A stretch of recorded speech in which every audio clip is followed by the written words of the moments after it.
Terima kasih. Kita mulakan. Good morning, everyone. It's Tweaking again, and it's a pleasure to see all of you today. Today, we're going to be talking about health policies. But per my email to everyone yesterday, I'm very sorry that we'll only be able to do this for 1 hour today. But I'll make it up to you next week, and we'll spend 2 hours together as we talk about global health and a little bit about health policies as well. Yeah. So I've also sent the slides to everyone yesterday. So there will be some small changes to the slides. So let's focus on what we have on the screen right now instead of the slides that have been sent to you yesterday.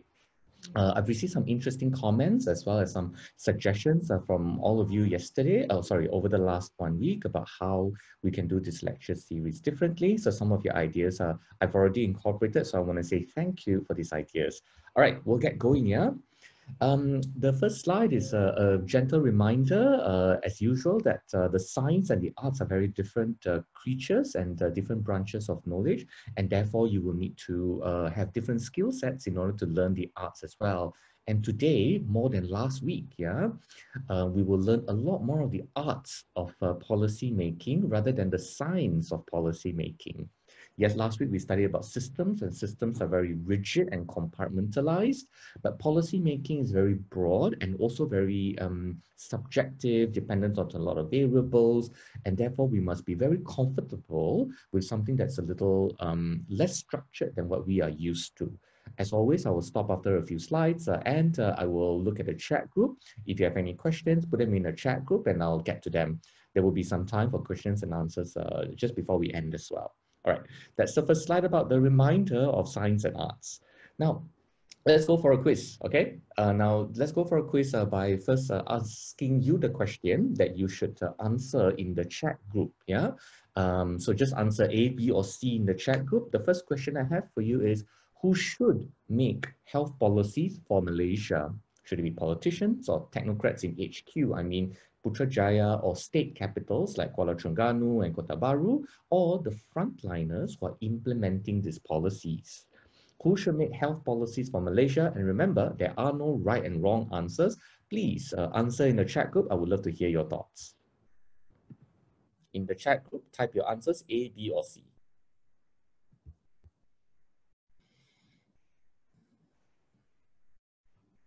The answer is should, yeah, but not currently making health policies for Malaysia. So in your subjective opinion, siapa yang patut, who should make the health policies for Malaysia, whatever health policies mean, yeah? I see some really interesting answers, things like A after listening to C, A and C. A lot of people answering B. Very good. Okay, good.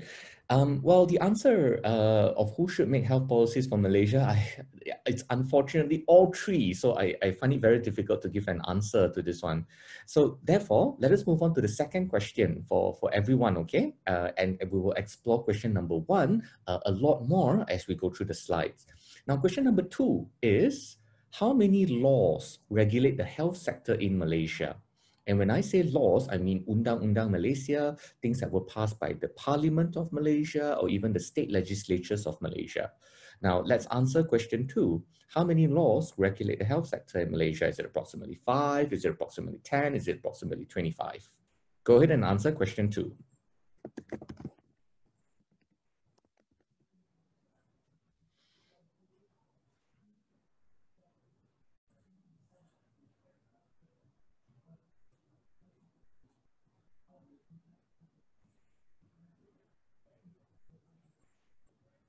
Okay, I'll give it another 10 seconds.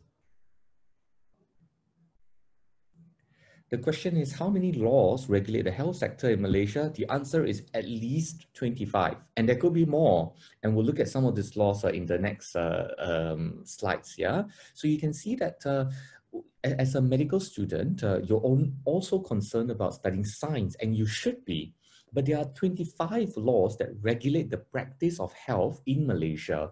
And we don't really study that for very good reasons, because we're not lawyers, this is not our subject matter expertise, and so on and so forth.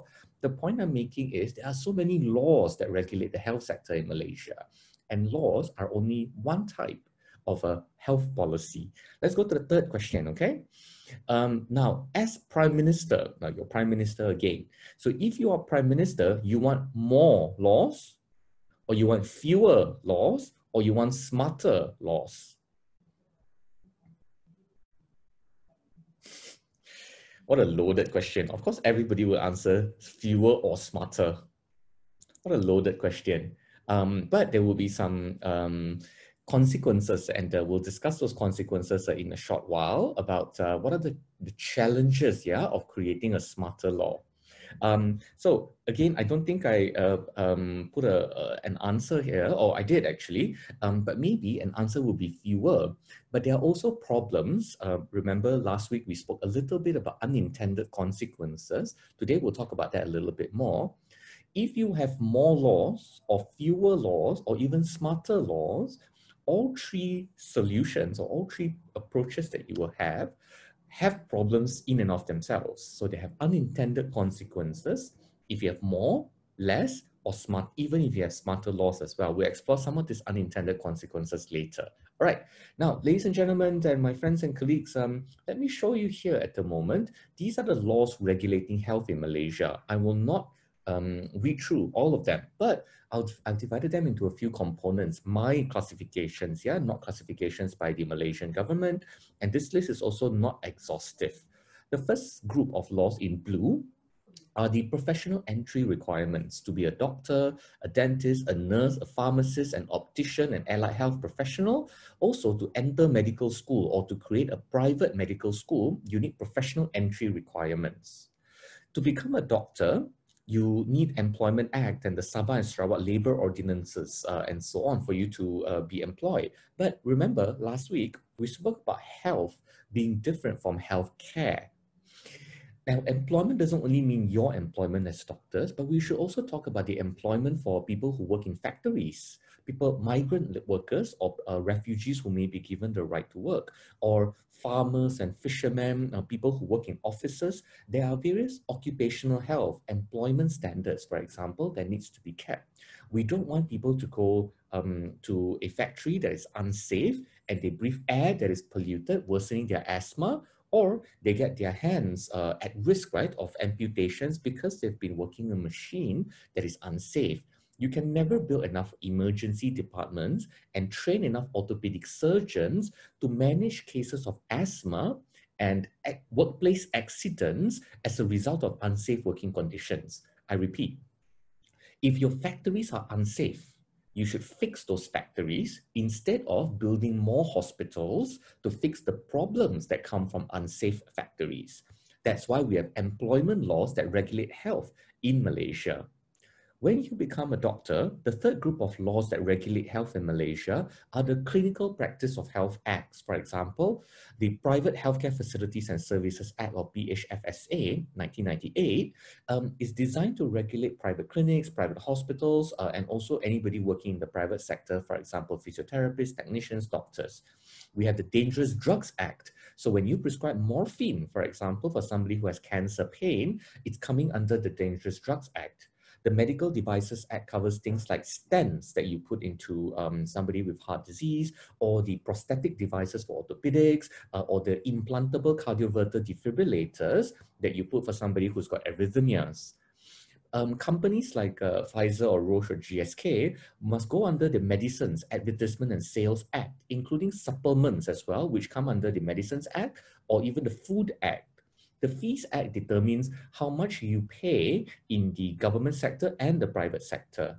These days, during COVID, we have the Prevention and Control of Infectious Diseases Act and its regulations. And since 2007, we've had the Pathology Laboratory Act, which regulates companies like Gribbles and PathLab and BP Lab, generally trying to prevent or regulate their standards and increase their standards to prevent say no oversight from doctors, meaning previously, before this act in 2007 for pathology laboratories, Gribbles, BP, PathLab, for example, didn't need doctors. They can just operate by themselves. Number two, any public person can just go to these labs and request a test without going through a doctor, and those are dangerous, also inappropriately wasteful. Thirdly, before the Pathology Laboratory Act, if you are a BOMO or a SINSE or any traditional medicine person, you can technically prescribe or ask for an investigation and ask the patient to go to a Gribbos or a Path lab.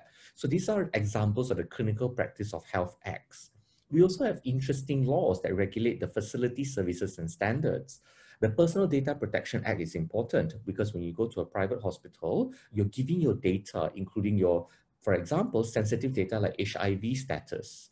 Are you pregnant or not pregnant? What genetic conditions do you have? And we want to protect you as in the patient from other people accessing this information and abusing it. That's why we have the PDPA.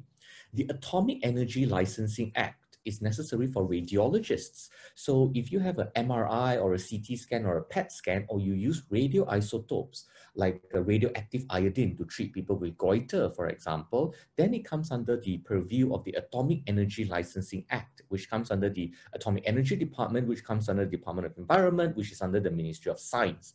One very beautiful example of how there are many laws that regulate health in Malaysia, but they're outside the Ministry of Health. Other laws would be the Telemedicine Act, for telemedical services, Insurance Act, which is administered by Bank Negara Malaysia, not the Ministry of Health, and it regulates the insurance industry in Malaysia, and also the local government regulations as well. One second here. All right. Now, I will say also that there are various actors over here, that the Ministries of Health, Higher Education, Science and Environment, Energy and Local Government and Agriculture are the different actors that regulate health in Malaysia. There are other agencies like SIRIM and DOSH and DOE. DOSH is Department for Occupational Safety and Health, DOE is Department of Environment, MQA is Malaysian Qualifications Agency that maintains the standards of private universities and medical schools. And these are examples of agencies. We've got councils and boards like Malaysian Medical Council, Pharmacy Board, Dental Council, Nurses Board, and the Midwife Board. We also have the state and local governments that regulate health as well. Wow. I've spent just 5 minutes telling you about this entire landscape of laws regulating health in Malaysia. One fun observation is that this list is not even exhaustive. Let's move to the next slide. In the next slide, I'll need to give you some definitions, yeah? But I do apologize, my friends and colleagues, but I'm receiving a call from the Putrajaya Health Office, and this is regarding COVID. So if you'll excuse me, I need to take this call for 3 minutes and I'll put you on silent.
Hello, ladies and gentlemen, I'm back. But I do apologize, but let me check. Cik Syamsul, boleh dengar saya balik ke?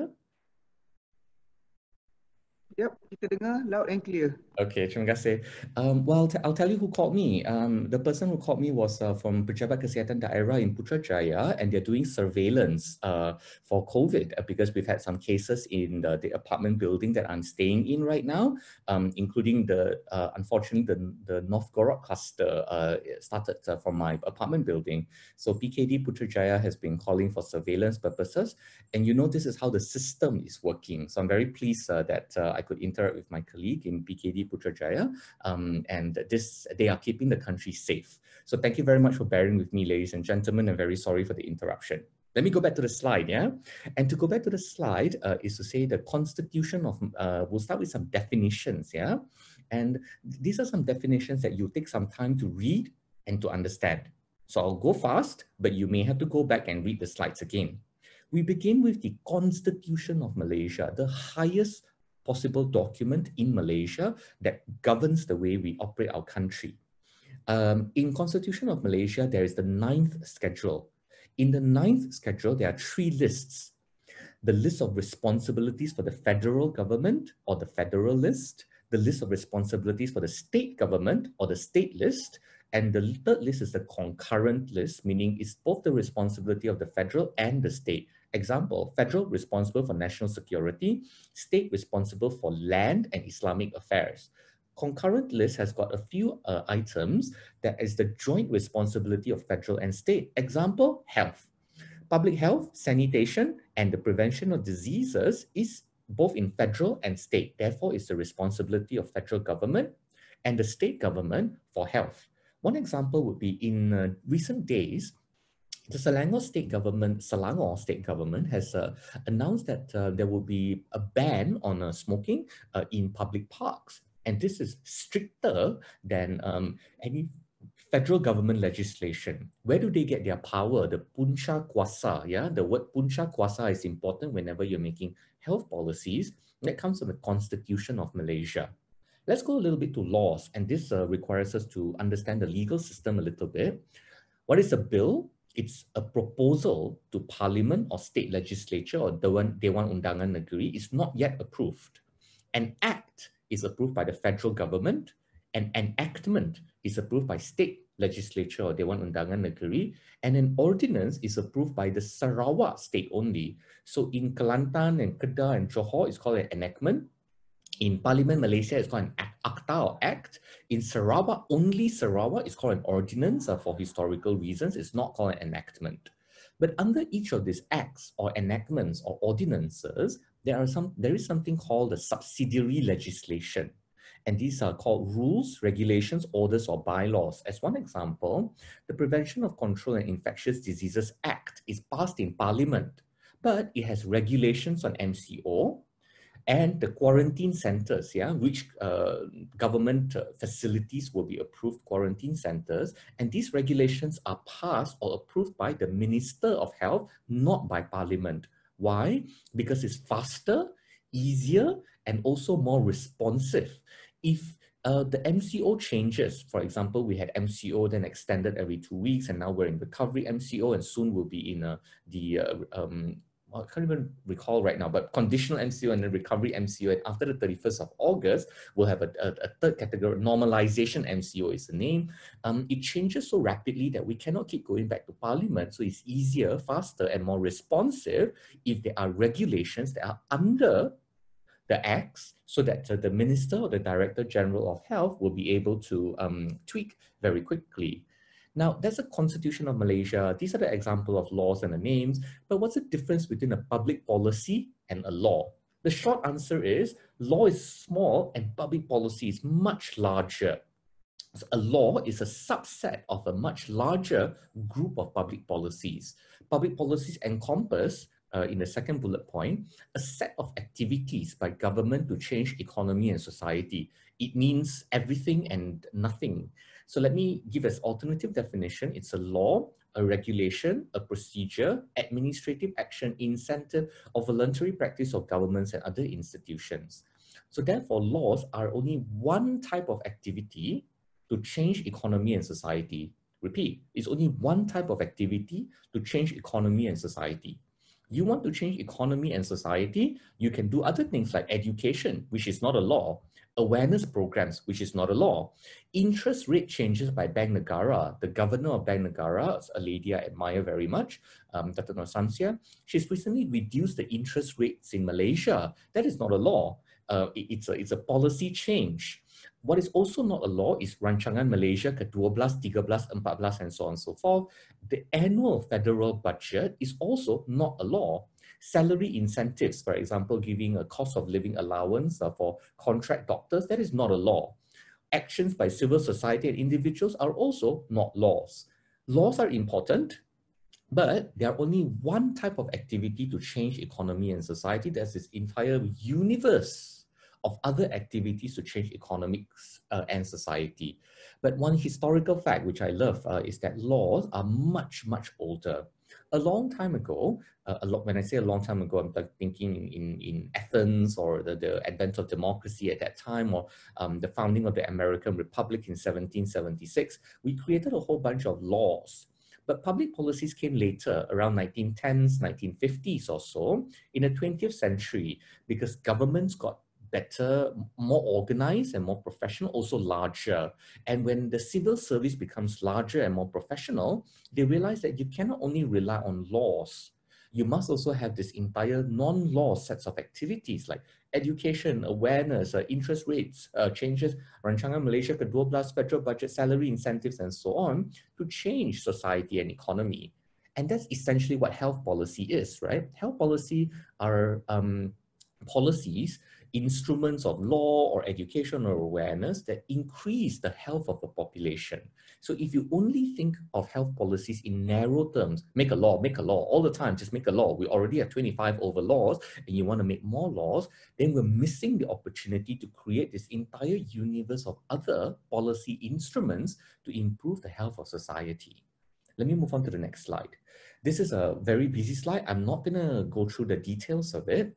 It tries to answer the question, who makes what policies, where and when? Who, what, where, and when? All trying to answer the question in one slide. And therefore, you know that this slide will be high level. It cannot be exhaustive. I'm trying to give you a sense of who makes what policies, where, and when. Now, we'll begin with the column and we'll go down like this, okay? So in the first column, who are elected politicians, people from either Perikatan Nasional or Pakatan Harapan, elected politicians from the various political parties. We've got elected or appointed politicians or leaders in state, district, and municipal. So in state is elected. In district, it is usually appointed. And the district officer or pegawai daerah, it's a relic of the British times, actually, when they had district officers. It's a cross between elected and appointed. Oh, that's not true. They're not elected. There's no elections. But they're appointed. They can be considered a neutral term of a leader, but often they're also politicians because they used to belong to a political party here and there. There are some states in Malaysia, for example, Sabah and Sarawak, that directly appoint, not elect, yeah? So not undi, but rather melantik. They appoint politicians to become a state exco, like Sabah and Sarawak, but in Peninsula, they don't have appointments to state exco, only elections. That's why I put elected/appointed. We also have government technocrats, government administrators or government bureaucrats, and here I mean the Secretary General of Health or the Director General of Health, Deputy Director of Communicable Diseases, and so on and so forth. We have semi-government. The word semi-government, I'll use air quotes, and there will be examples of organizations like EPF or KWSP, SOCSO or Perkeso, and Khazanah Nasional. And there are also non-government people who make policies as well, and they'll exist in all levels. So now, having understood the people, the next one I might ask you to look at is the third column. Where do they sit? And these are institutions that you're already aware of. They sit in Parliament. They are also, as members of Parliament, sometimes they're ministers of health or education or environment. And in the state level, they're the state Dewan Undangan Negeri, or sometimes they're the state exco, or they belong in the state government or the district office, or local councils like Majlis Perbandaran Ampang Jaya or Majlis Perbandaran Kota Baru, or so on and so forth. If they're a government technocrat, they're sit at all levels like JPA or Perkhidmatan Awam, from the Director General all the way to the District Health Officer at all levels. And another example would be the MMC Chairperson or Malaysian Medical Council Chairperson, and so on and so forth. And these are where they sit. What type of policies do they make are over here, and when do they make them are over here in the final column as well. I prefer not to go through this table exhaustively with you, yeah? And this is meant to be indicative, a little bit of a non-exhaustive list of who makes what health policies where and when, just so you have the idea of the universe. And this universe isn't always complete, because there will be other health policies or healthcare policies that are made outside of the weekly cabinet meetings or the annual budget or the 5-yearly Rancangan Malaysia. There will be some things that are outside this calendar that I've put to you over here. You can see here that the landscape of health policies, right? It's not as simple as Putrajaya Ministry of Health makes health policies. And you can see that there are so many levels of people who make health policies, sometimes really big ones, sometimes very small and targeted ones. But I'm not here to tell you which ones are big or which ones are small or which ones are important or less important. I'm here to tell you at the moment that the universe of health policy making is very large, and they exist at very many levels and many different departments as well. And if you think of it as a senior to junior perspective, also a multiple departments perspective, you can see that the landscape is very large. And one big problem with this large landscape is the right hand doesn't know what the left hand is doing. And you have the problem of silos. No, it's not really their fault. You know, the system is so large that you can't really expect that, say, an elected politician in the federal government will know everything that EPF is doing, or the district health officer will know everything that the education department is doing. And these things require us to have, say, good communication channels, a smaller government, and things like that. Subjects for longer conversations about how to administer a large government. Let me move on to my next slide. And I think I've got just a couple more slides. So this is the second last one. Then the question is now, how are health policies made? In the previous slide, who makes what policies, where and when? Now we're answering the how. The why is clear. The why is to improve the population's health. That's easy. But how are health policies made is the question that we'll answer in this slide. I'll begin with this image over here. And the image over here is you begin with a problem identification. It's quite intuitive. I will not spend too much time over on this image. It comes from the Center of Disease Control, and I provided a link to you at the bottom over here on the left. Intuitively, you start with identifying the problem, and then you analyze the policy, including the different options that's available to you. You develop your strategy, thirdly, and the policy develop develop the policy. You enact, or in this case, you implement the put the policy into law. Finally, you implement this.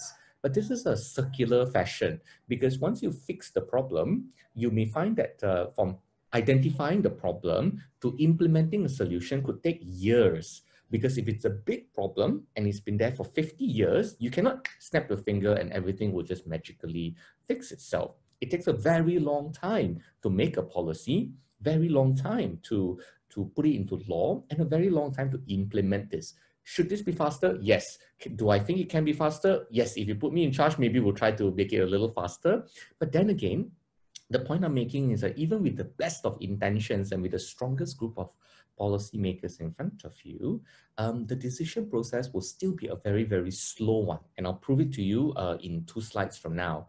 But on the left, yeah, in this image over here, quite intuitive.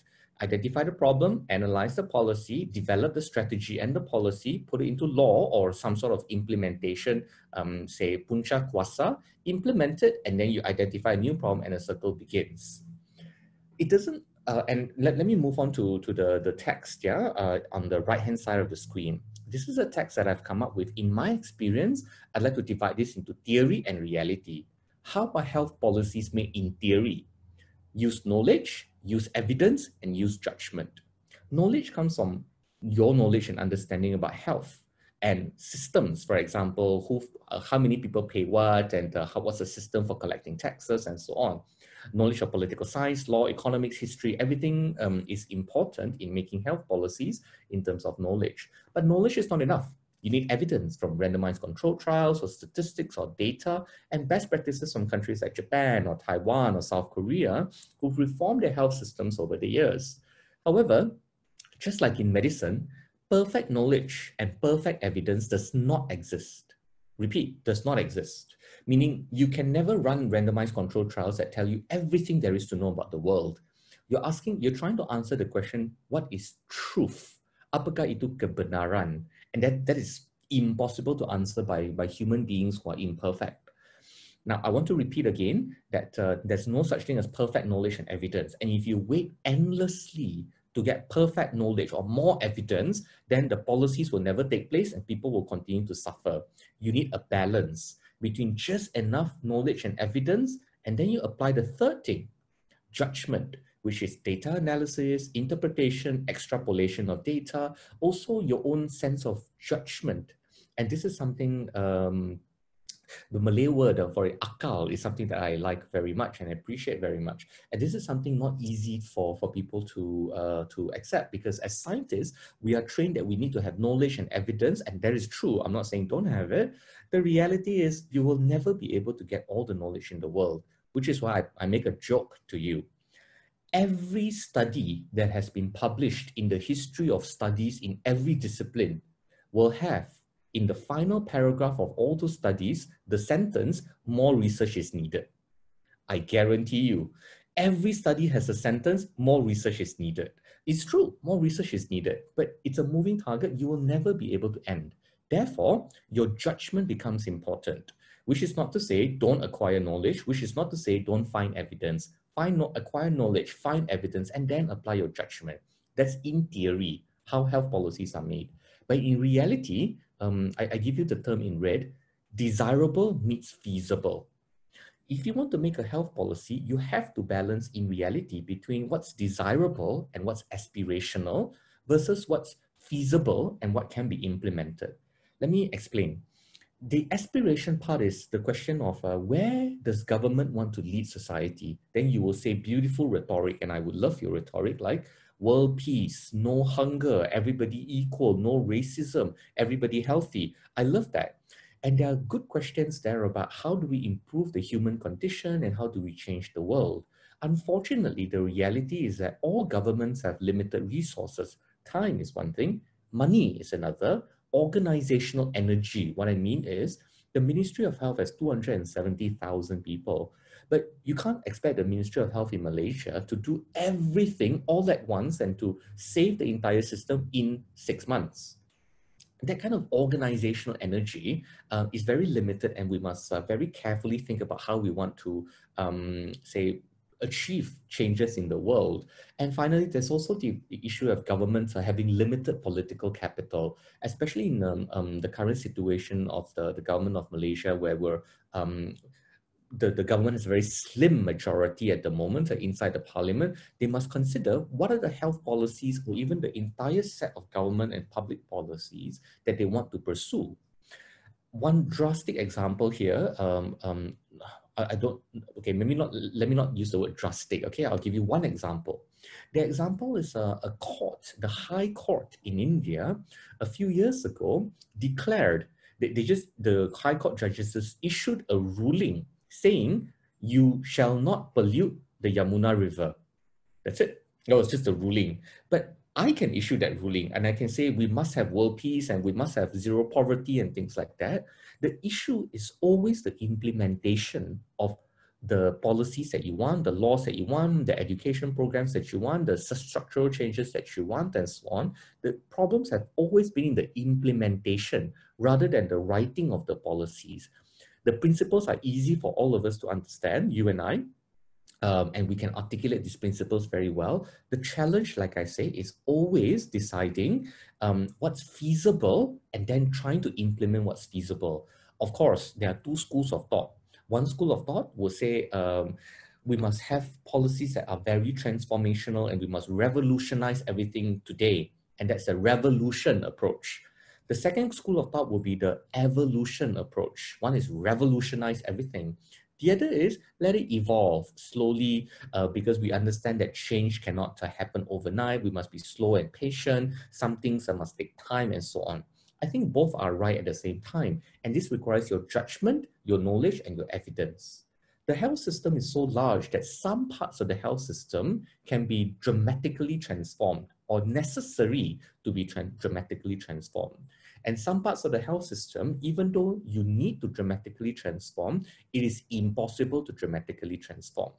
And I'm giving you a bit of a reality on the ground and the theory of it, how a health policy is made. You can look at the CDC link over here. You can read some articles that sketch out how a health policy is made. But those are beautiful articles written by academics, right? Frequently university professors, frequently people who have never really worked in government, have never really gotten their, say, hands dirty in making health policies, and they've not been in a position where they have to trade off and understand you only have 1 million ringgit and you must choose A or B. You cannot choose A and B. And these kind of situations are very complex, real-life situations, and I present to you the theory and the reality of how health policies are made. Let me move on to, I think this is the final slide. Okay, maybe not. I would like to give you a case study. And in this case study, I'll explain a bit of the case study. And next week, I would love to hear 1 or 2 or 3 of you tell me about your case study about how to make an actual health policy. I've given you enough of an idea for how to make health policies in terms of using knowledge, evidence, as well as your own personal judgment, balancing between what's aspirational and what's feasible. How do you know what's aspirational and feasible? You have to be in the situation.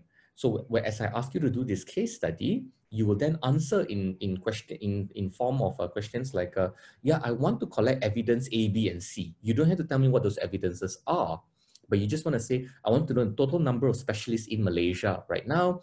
What's the percentage of public sector versus private sector? And you want to know how many of them are specialists who are more than 10 years qualified and less than 10 years qualified, for example. You want to know these data points so that you'll be able to make an informed decision. Just like in medicine, before you make a diagnosis for the patient or prescribe a treatment plan, you have to have the evidence. I'd like you to consider this case study, which I'm giving to you right now in this slide. Let me give the case study to you.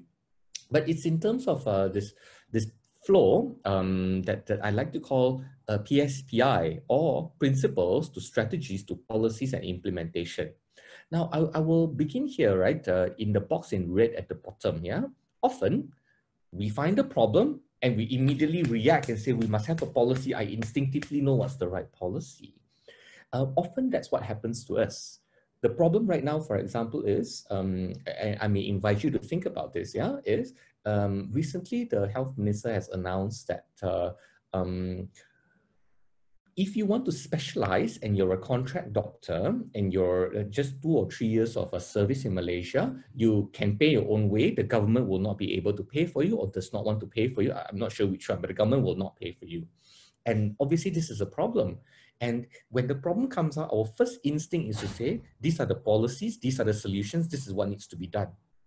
I strongly disagree with this approach. It's too reactive and it's not methodical enough, and we're not addressing the root causes of the issues. We're not thinking through the process too deeply enough, So what I'd like you to consider is thinking about the principles, the strategies, the policies, and the implementation. Let me explain this to you. Look at the box in green at the bottom, You find a problem, you think of the root causes, and you think of the principles, and then the strategies, policies, and then you implement, monitor, and evaluate, and you watch for unintended consequences. And that's a bit of a policy flow, how to make a public policy or how to make a health policy. In the first row on the top in this table over here, what I've done is to give you the definition of what's a principle, which is a fundamental belief. A strategy is a long-term plan with a set of policies and laws and activities. That's your strategy, how to win the war. The policies are a subset of the strategies. And the subset of the strategies are then used to achieve the overall strategy. And finally, you have to consider how to implement these policies, but implementation is not enough. You must consider how to monitor and evaluate these policies as well. Now, monitoring and evaluation is a very rich subject matter in total, right? So I will not perform this lecture to you. The point I'm saying is that the implementation component, I think, is crucial. Now, I'll give 2 examples, and then it's your turn, The first principle is health should be everyone's responsibility, not solely the government's responsibility. If you believe in this principle, it will inform your strategy, which is then the 10-year plan to change the taxation system to increase the user fees, for example, 1 ringgit and 5 ringgit that we pay for government hospitals. And you also educate the citizens on their personal responsibility for health. That's the strategy. The strategy is to change the system, increase user fees, and educate personal responsibility for health, because your principle is health is everyone's responsibility, not just the government. And your policies would be study the feasibility of increasing user fees, and then you do a research and you ask people, you develop a plan to increase, and then you communicate. It could be that you start with a pilot in primary care clinics, and then you move on to secondary hospitals, and you do, for example, one state at a time, instead of flip the switch from the 1st of August, all countries, the whole country, all facilities will increase their user fees. So you don't do it like that, you know.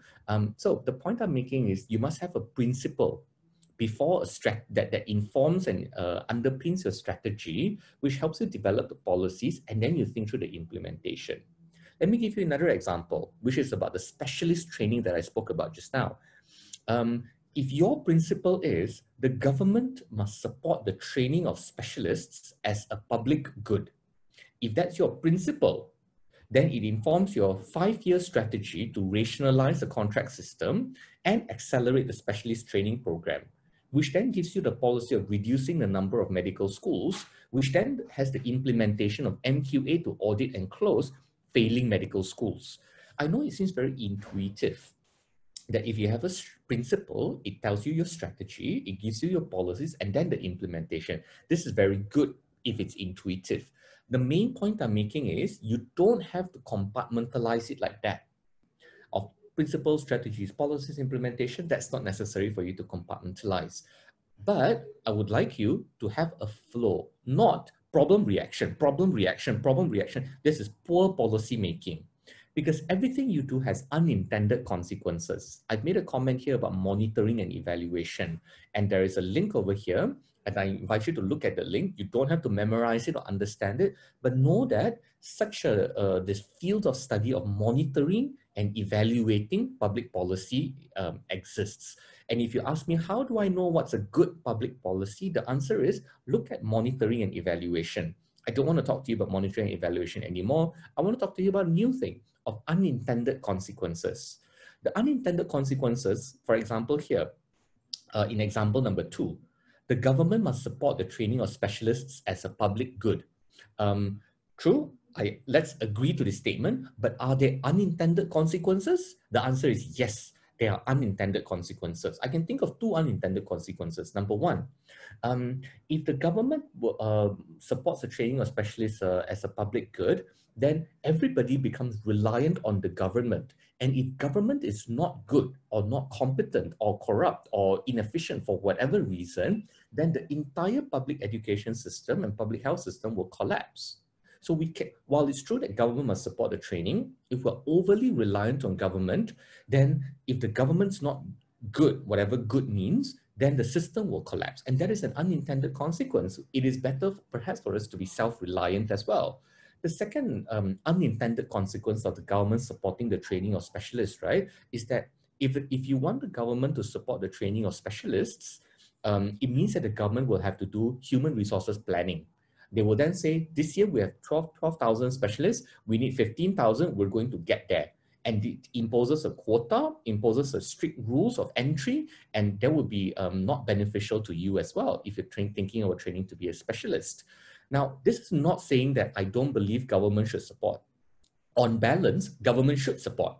What I'm saying is, even though you believe that your policy will be good and it will save humanity and it will be ethical and moral and legal, there will almost always be unintended consequences of any policy that you make. Therefore, we need to watch for unintended consequences of these policies as well. Ladies and gentlemen, what I've done for you is to give you a bit of a flow of thinking of how to make a health policy or a public policy. You can let's look at the ones at the bottom in red, in green, sorry. You find a problem, you think of the causes, and then you look at principles, What are the principles that anchor you? And I've given 2 examples over here. What are the strategies, like 1 year, 5 year, 3 years, you decide. What are the policies, 2 or 3 policies, or it could be 50 policies that's necessary to achieve this strategy. And finally, the implementation, monitoring, evaluation, and watching for unintended consequences. It is not as simple as find a problem, fix the problem with the solution. It needs to be a little bit more deliberate than that. Ladies and gentlemen, we've got about 10 more minutes. I'm going to give you some bad news. The bad news is in practical reality, policies are very slow. They are very difficult. They're often captured by vested interests. The process is not transparent. And I'll explain all this, right, by giving the example of the PathLab Act in a while. The process is not transparent, so we often don't know what's inside the government policy-making process. Sometimes it's intentionally not transparent, sometimes it's unintentionally not transparent, because the government can't tell you everything. It's just a fact of life. You want it to tell you most things, yes, but even if they want to tell you most things, they simply cannot for logistical reasons. I mean, so many meetings are had in government offices every day. They can't give you the meeting minutes. It's just impossible to do so, logistically and technologically speaking. And then with top-down policy making, meaning top-down policy making from Putrajaya, or bottom-up policy making from people in the district health office, both of them have got pros and cons. Policy making in the public's view often look for a single magic solution. They want one solution, magically fix everything overnight, and no such a single magic solution exists. Implementation is crucial, obviously, more than a policy making, but dependent on too many variables. This is the practical reality of policy making in many countries, and any country rather. Let me give the example of the Pathology Lab Act. Policies are slow and difficult to make. In 1983 was the first memorandum. In 2007, the bill was tabled and passed. So this took it's 24 years before from the memorandum to the passing of the act. Policies are slow and very difficult to make. They are captured by vested interests. So when I explained to you the Pathology Laboratory Act earlier, who would you think might be the vested interest to prevent the Pathology Laboratory Act from coming in? And those who are losing as a result of the policy will obviously oppose the policy. This is just a fact of life, and therefore they could be captured by vested interests. The process is not transparent. So at multiple points between 1983 and 2007, we will not be able to see everything that goes on. And this is a top-down policy making, which has got some pros, it also has some cons. There is no single magic solution because the Pathology Laboratory Act, although it stops, for example, BOMO and traditional healers and sinseis from prescribing investigations to their patients, it doesn't outlaw traditional medicine, for example, and we still have people coming in with renal failure, kidney failure, as a result of consuming the steroids or the supplements that have been prescribed to them. So the PathLab Act is not a single magic solution to the problem of BOMOS, for example, assuming that's one of the problems that you're trying to fix. The implementation is crucial, but dependent on too many variables. Let me share something with you. It's been 13 years since the Pathology Laboratory Act has been passed, and it still has not really been implemented. 24 years to create a law, 13 years and still no full implementation of the Pathology Laboratory Act. This is the practical reality of policy making. I would like to end with a bit of homework before we do questions and answers for the next 10 minutes. For next week, and this is Ifa Farzana's idea. Thank you, Ifa. For next week, I'd like you to think of a problem in Malaysia's health system and build a policy based on slide 8. This is slide 8. And in slide 8, the principles, strategies, policies, implementation, you can tell me what the problem is and you can tell me what the causes are. You can also tell me what the unintended consequences are as well. I leave that to you. But what I'd like you to do is think of a problem in Malaysia's health system and build one policy. I don't need a basket of policies. I think in terms of baskets, because it's important that we have multiple solutions because each problem has got multiple causes and therefore we need multiple solutions. But I'd like you to think of a problem, build a policy based on slide 8. You can do the following: problems to causes, to principles and strategies, to policies, how are you going to implement, and how will you watch for unintended consequences, or what are some of these unintended consequences? I've already given a few examples to you earlier. This is the, shall we say, homework for next week, and we'll spend about half an hour or so. I would love to have some volunteers. And to encourage volunteers, I'll say the following. You're between the ages of 20 and 25 right now, you're still a medical student. You have the license to make some mistakes. When you become a policymaker, when you're 30, 40, 50 years old, you become a health minister or the director general of the World Health Organization, you're making these policies, right? There is very little room to make mistakes. Therefore, my encouragement to you is volunteer your hand and present to us next week, and make your mistakes with me, and make your mistakes when you're a medical student, not when the stakes are very high. Make your mistakes when the stakes are very low. I really encourage you to volunteer your comments for next week. Now, I'm going to pause here for a second and ask if anybody has any questions.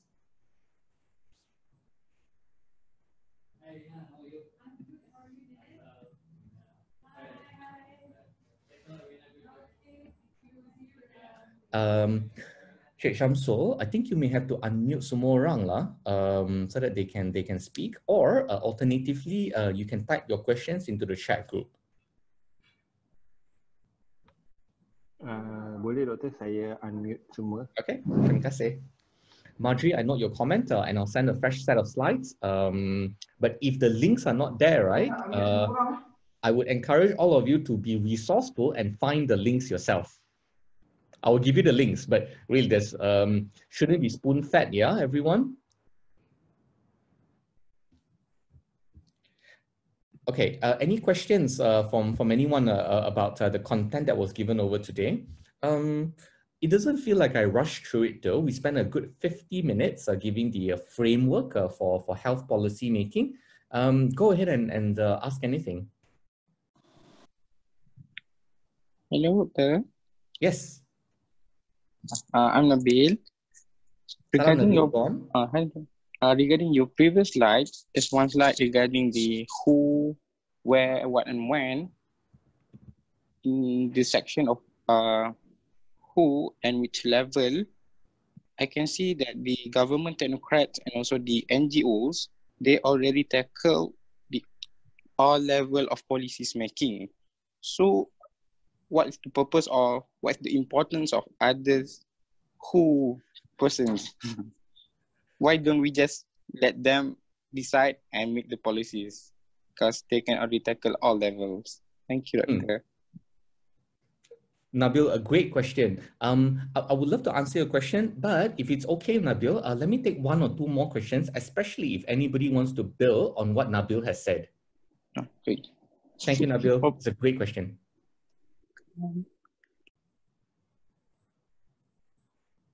Does anybody want to build on what Nabil has said?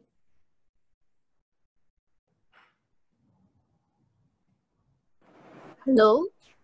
Hello, yes. Good morning, Doctor. Morning. You should go ahead. I just want to add on some opinions on Nabil's questions. Maybe it's because of we need as much as opinions as possible, so that not everything is decided solely by one or two party, but instead we need to collect as many as opinions and then vote for the best one. Just my 2 cents. And did you say vote as in undi for the best one? Yeah. Okay. Okay, go on.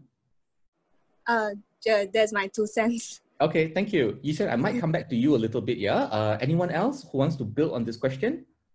Or other questions at all?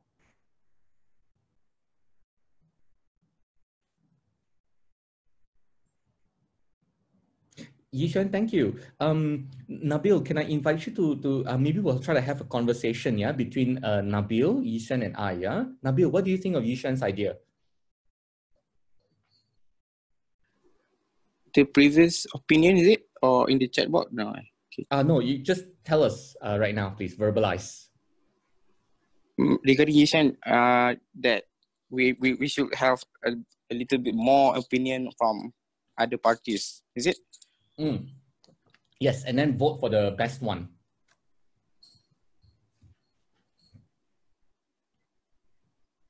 It's quite, and it can be berat sebelah. Because in our term, we have that, like, we have opposition, we have the government. If they have some misunderstanding, they might be not supporting or voting the best possible policies. But instead, they might be voting for their parties, even though the policies are not as good as the other parties. And plus, the government technocrats and military bureaucrats, they already represent the government. So I think shouldn't it be they already represent the government and they can already collect opinion from the government, so from the insider itself. And for the non-governments, they represent. We can so call that they are representing the person or people who are not government. So shouldn't it be enough for them to decide on it? For technocrats to decide, right? Okay. Thank you. Yee-Xuan, anything else you want to respond to that?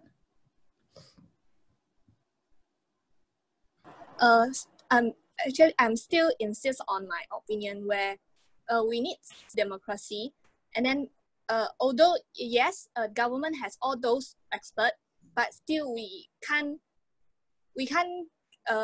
obtain the opinion from everyone, like every level of society. So I'm still thinking that it's better for us to as many as parties to involve in the selection. So Yee-Xuan, what I might say to you, is the following, yeah? So let me just return to this one. Yee-Xuan, what if, I agree we need more opinions, but to an extent, yeah, because we cannot ask 32 million Malaysians what they think about smoking policy, okay? So at some point we have to say no more opinions, but in general terms, more opinions is better. I also agree with the general idea of a vote for the best one. Although vote for the best one can sometimes be controversial, because should you make decisions by consensus? Should you make decisions by, if it's voting, if it's one round, single round voting or double round voting? And it's very interesting to look at different types of electoral models or election models. Malaysia's one is first past the post, but there are also things like ranked choice voting, majoritarian voting, plurality voting, and so on. And those are all political science tools which we won't discuss. Let me ask you one direct question, Yee-Xuan. I agree with your sentiments, yeah? I agree, yeah? My question is, can we have more opinions and vote for the best one, but no opinions from politicians, just more opinions from technocrats? No, I don't think so. So you still think politicians need to be there? Yeah. Okay, noted. Then if I may, can I ask everyone in the chat group, I can spend another 5 minutes here, because I think this is an interesting conversation. I'll end in 5 minutes. Let me ask a new question in the chat group, okay? And there's no right or wrong answer. There's no right or wrong answer. I would say the question is as follows. Who do you trust more? All things being equal, every country in the world, every country in the world, yeah, all things being equal in general terms, who do you trust more to make health policies, assuming it's a binary choice? Politicians or technocrats? Who do you trust more to make health policies, politicians or technocrats? Your answers in the chat group, please. Assuming it's a binary choice.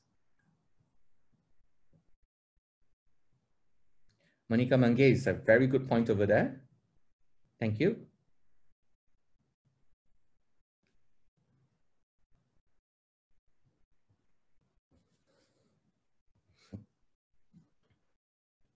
Okay, most people are saying technocrats, that you trust more. Okay, that's a good answer. I appreciate your answer.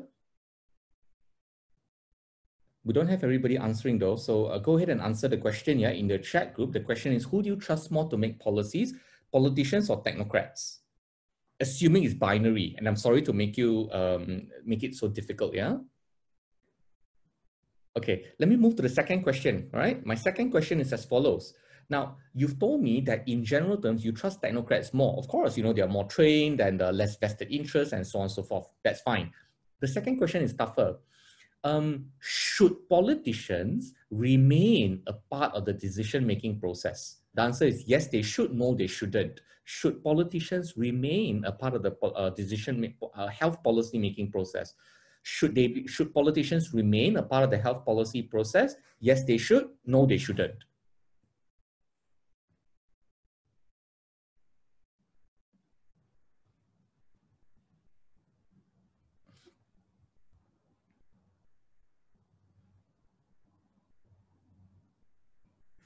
Question is, should politicians remain a part of the policy-making process? Yes, they should. No, they shouldn't. Great. So most people here in the chat group say that we trust technocrats more than politicians, but politicians should remain in the policy-making process. I think these are great say consensus decisions, yeah, or outcomes of the voting. Let me explain why. For good and for bad, and this requires a political science explanation. For good and for bad, the democracy, representative democracy that we have today is the best way to make decisions for a country today, best way to organize a government that we have today in the year 2020. In the year 2030, 2040, we may have a different model of arranging and organizing our society. And when we get there, that will be good. Now, the question then becomes for us, how do we get the right politicians to be in power? And what sort of roles and decisions do we give to the politicians? And how do we check their power as well? We always talk a lot about politicians, right? But let me say an unintended consequence of giving all the full powers to technocrats is that then the technocrats become too powerful, too unaccountable, and they're also open to problems of bias, just like politicians, because they're human beings after all. They're also open to problems that they're very siloed and they don't really think about the broader things like the fiscal health of a country. Although to Marjorie's point in the chat group, full transparency about the fiscal health or the financial health of our country is not only limited to politicians, but everybody deserves to know. And therefore, technocrats also deserve to know. But technocrats also have one more problem, right? Is that they can be very jealous of their turf. And they're also finally subject to the same issues of accountability, governance, transparency, oversight, even corruption, just like any other politicians as well. And the witness to this is that in recent weeks, right, we've seen a lot of immigration department officials, police officers, and so on who've actually been arrested or investigated, one or the other, because of allegations against them that they've helped illegal migrants or migrants who are undocumented to come into this country illegally. So the point I'm making is that from a political science perspective, this is the best system that we have at the moment, and politicians deserve to be a part of the decision-making process. But just like any other system, we need to find a check and balance for the power of politicians or technocrats or any decision makers. Thank you for the conversation that we've just had. Let me have a look at the chats that have come up, right? And I think there's some great comments over here. Marjorie, you're very right. At 10:59 a.m., it's a very interpersonal, it's a very personal characteristic because you can have a good elected politician and a terrible technocrat and vice versa. So your maturity, expertise, and so on is very important. Manika Mange is also very right. The authorities at state level to be involved in policy making. So one example that I'm fond of that I think hopefully does not take place these days is that at one point, Putrajaya, the Ministry of Transport, was deciding on the route of a public bus in Perlis. I'm not kidding you. In Ara or Kangar, wherever in Perlis, the bus route was decided in Putrajaya. Why? If you're going to implement the policy, I believe you need to have more power to decide what policies should be implemented because you're closer to the front lines. I absolutely agree, Manika Mange. Let's see. Kaishan has got a great point. You trust technocrats more because they know the underlying problem, but you trust the politicians as they need to weigh more other problems. Kaishan, I see your point. Let me give you the counterpoint, right? The counterpoint is that the Directors General of Health, or rather, there was a period in Malaysia's history that we had 2 weeks without any minister and the civil service continued functioning because the Ketua Setiausaha Negara also needs to weigh other problems. And the KSU, so Ketua Setiausaha or the Director General of Health and various other departments also have to weigh other problems, not only within their narrow scope. So it's not just politicians do that, technocrats are also doing that at the moment. Tinyu's got a great point about politicians representing a citizen's voice. And Kashvina, they should take into account all the consequences. When you say they, Kashvina, I assume you mean politicians, and that's a good point. However, politicians also need to rather share this information about internal plans and budgets and so on, right, with the technocrats, because ultimately the technocrats will be the ones implementing Rancangan Malaysia Ke-12. So people like you and I, we will stay politicians come and go, but the civil service is permanent, and that's a bit of a theory about public administration, which I studied some years ago. Ladies and gentlemen, really enjoyed the conversation with you today. What I'd like to do is to go back to the request for next week. Yeah, think of a problem for you in Malaysia's health system, and from the structure that I've provided to you, build a policy based on slide 8. What is the problem? And then the causes, principles, strategies, and policies, and how to implement it. And if you would like, then you can also tell me the unintended consequences. You can also bring in the landscape, for example, politicians, if you want to make it even more complex. I want the politicians to do this, I want the technocrats to do this, I want the federal level to do this, I want the state government to do that, for example. I'm going to end my lecture over here, but maybe I'll pass the floor a little bit to Nabil. Nabil, you want to say something? Go on.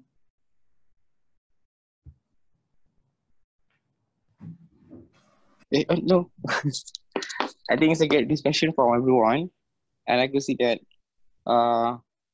we have to outweigh everyone, and we have to include everyone in order to get an informed decision.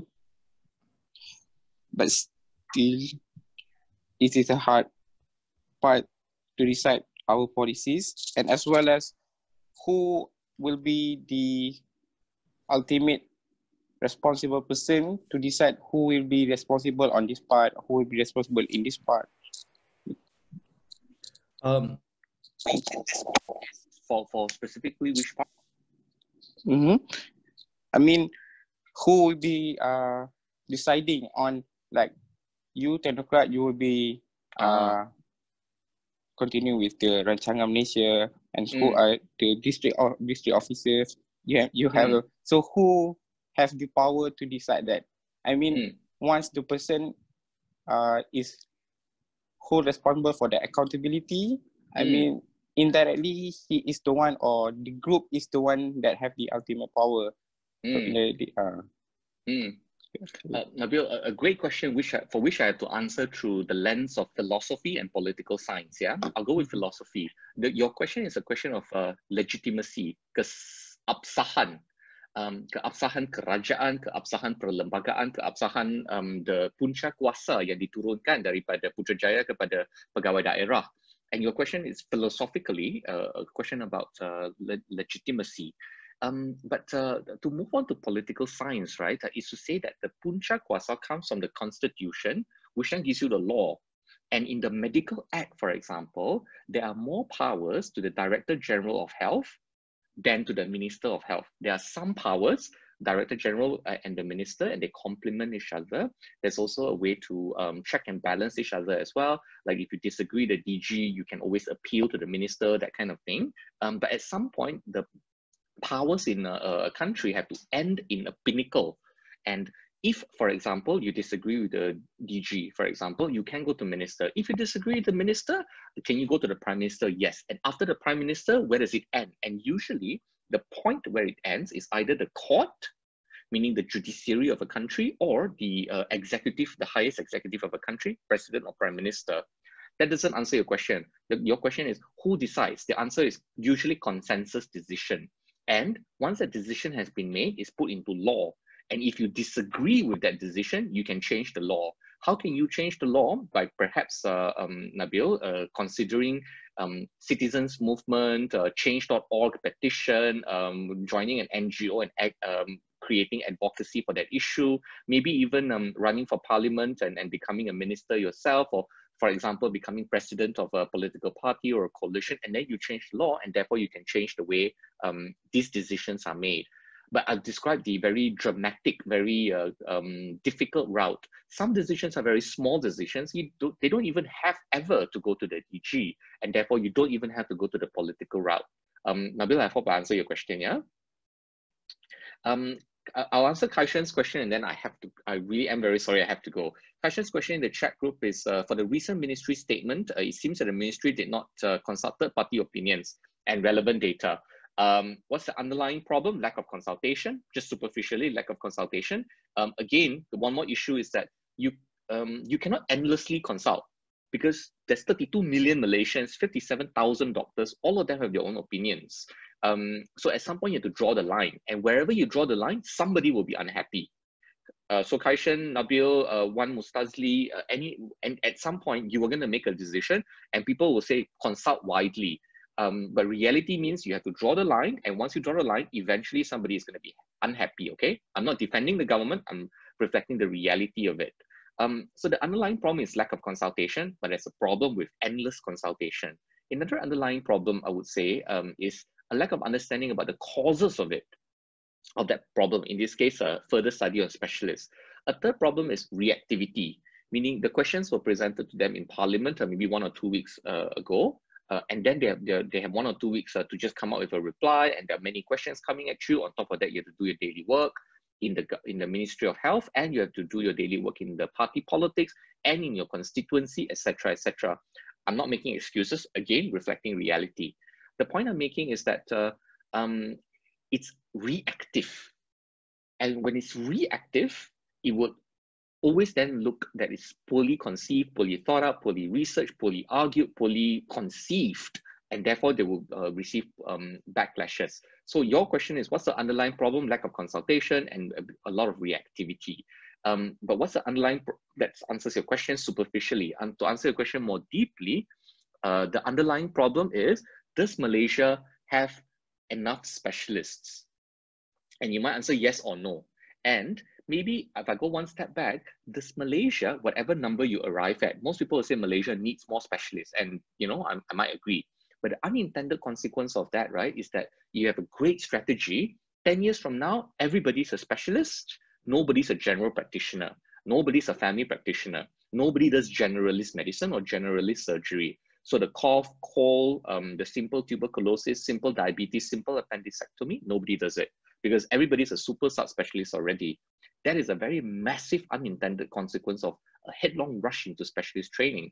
So just because we need more specialists doesn't mean that there will not be any unintended consequences as well. Kaishan, I give you these two things to think about. Do we have enough specialists? And frankly, what is the role of specialists in the health system in a country like Malaysia, given we have digital health and we're going into Industrial Revolution 4.0? Is it sustainable? Do we need so many? And things like that are also interesting basic questions to think about.